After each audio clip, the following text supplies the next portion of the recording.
السلام علیکم. وطن کہانی از انیلا افضال، بآواز انیلا افضال.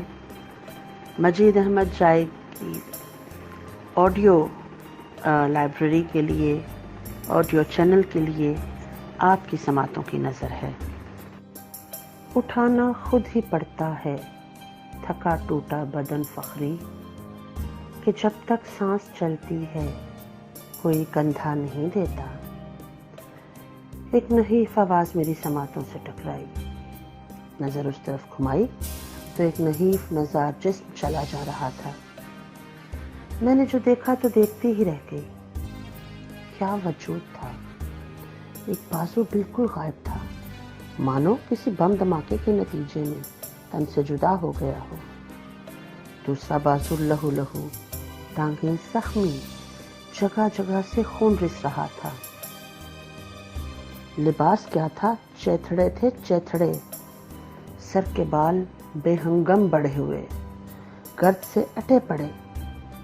لیکن جس چیز نے مجھے محبوب کیا تھا وہ تھی اس کے چہرے کی چمک. کیا چمک تھی! روشن آنکھیں مستقبل کے سپنوں سے سجی ہوئی تھی. پیشانی کی لکیروں میں آنے والے وقتوں کے چھپے ہوئے خزانوں کے نقش تحریر تھے.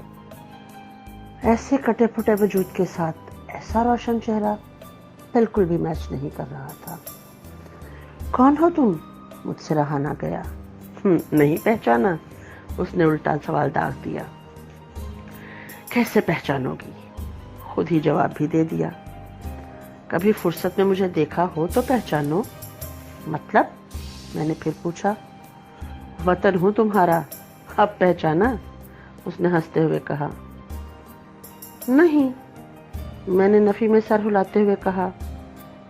تم میرے وطن کیسے ہو سکتے ہو؟ میرا وطن کتنا حسین ہے، قدرت نے کتنا حسن بخشا ہے میرے ملک کو، اور تم اپنا حال تو دیکھو.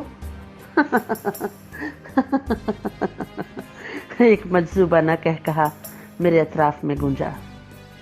ترقی کرتا ہوا میرا وطن، بے شمار سڑکیں جو بین الاقوامی معیار کے عین مطابق ہیں، اعلیٰ تعلیم کے لیے اعلیٰ ادارے، صحت کے شعبے میں کی جانے والی گراں قدر ترقی، نت نئی فیکٹریاں، صنعتیں، ترقی کی راہوں پر گامزن معیشت، لہلہاتے کھیت، سرسبز باغات، گاتے ہوئے جھرنے. کیا ہے جو میرے وطن میں نہیں ہے؟ اور تم اپنی حالت تو دیکھو، میں نے استہزائی انداز میں سے کہا. اچھا ہے، اچھا ہے، دل کے بہلانے کو غالب یہ خیال اچھا ہے. تمہارا کوئی قصور نہیں. تم لوگوں کے پاس اتنا وقت ہی نہیں کہ میرے بارے میں سوچو یا جاننے کی کوشش کرو. یہ دیکھو. اس نے اپنے سینے سے گریبان سرکایا. اف اللہ! زخموں سے چور سینہ. کیا ہوا ہے یہ؟ میں نے تڑپ کر کہا. کچھ نہیں، یہ زخم تو 70-72 سال پرانے ہیں.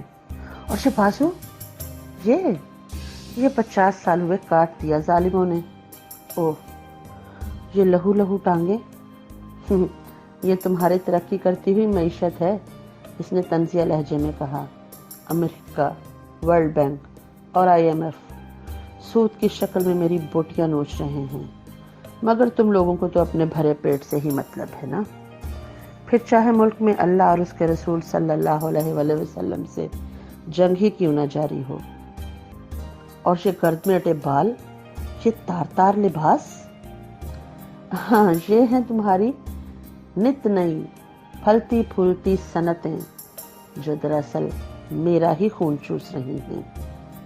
کبھی کمیشن تو کبھی رشوت اور کبھی سبسڈی. گھن چکر ہے بابا، گھن چکر ہے. میرا دل ڈوبنے لگا تھا. میرا وطن اتنی تکلیف میں تھا اور مجھے علم تو چھوڑو، احساس تک نہیں تھا. مگر یہ تمہارا تمتماتا ہوا چہرہ، یہ تمہاری روشن آنکھیں. ہاں، میں ابھی بھی مایوس نہیں ہوں. ابھی بھی کچھ لوگ ہیں جو مجھ سے محبت کرتے ہیں، جو یہاں اللہ کے قانون کا نفاذ چاہتے ہیں. اور پھر نئی نسل نئی امنگوں کے ساتھ میرے لیے بہت کچھ کرنے والی ہے. یہ لوگ مجھے چاہتے ہیں، میری ترقی چاہتے ہیں، میری سربلندی چاہتے ہیں، اسلام کا بول بالا دیکھنا چاہتے ہیں۔ یہ میرا کل، میری امید ہے۔ اس کی آنکھوں میں ستارے جگمگانے لگے تھے۔ نہیں ہے نا امید اقبال اپنی کشت ویراں سے، ذرا نم ہو تو یہ مٹی بڑی زرخیز ہے ساقی۔ اب کی بار اس کی آواز میں نخوت نہیں، طاقت تھی۔